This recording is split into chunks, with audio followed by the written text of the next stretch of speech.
عليكم. تعال نتكلم على المشكله دي بسرعه كده وبمنتهى السهوله، ونتكلم عليها عشان اتكلمنا عليها قبل كده وناس كتير كان عندها العيب ده ومش فاهمه. الفيديو ده فيه بقى حل المشكله، طرق من طرق الحل اللي الصناعيه بيستخدموها عشان يحلوا المشكله.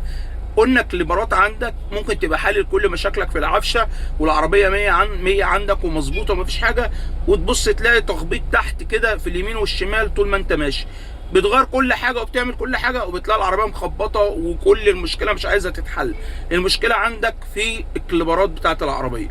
الصباعين اللي انت شايفهم دول المكان اللي بيخشوا فيه اصبح واسع من الاحتكاك، فكل ما تمشي يخبط المسمار في قلب الفتحه دي مش محكوم، فبيقعد يخبط وبيعمل صوت دبدبه طول ما انت ماشي. قلنا في صناعيه بيحلوها، بيجيبوا حته كنز وبيلفوها كده على المسمار في الحديده ويحشروها فيحكموها ما تخشش تاني، وفي اللي بيحط سيليكون، وفي اللي بيعمل زي ما انت شايف كده بالصاروخ. وافضل حل شفته اللي هو بيديها بنط كده، فبيعمل لها زي في بنطه كده على الحديد، فبيعمل خشانه وبيدخلها حشر وبتخش.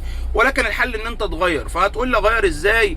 انا بروح اغير بيقول لي اشتري دشمه كامله على بعضها، وما بيرضاش يبيع الكليبرات دي لوحدها. لا، بتتباع في الكليبرات بتتباع، ولكن شوف قطع الغيار الاستيراد في الحرفيين وخد كليبر هيبيعها لك لوحدها، وهتحل المشكله وهتريح دماغك. لان كل الحلول اللي بتتعمل دي مش عمليه، وبعد فتره بترجع تاني تخبط وتسمع ترزيع وتخبيط تحت في العربيه.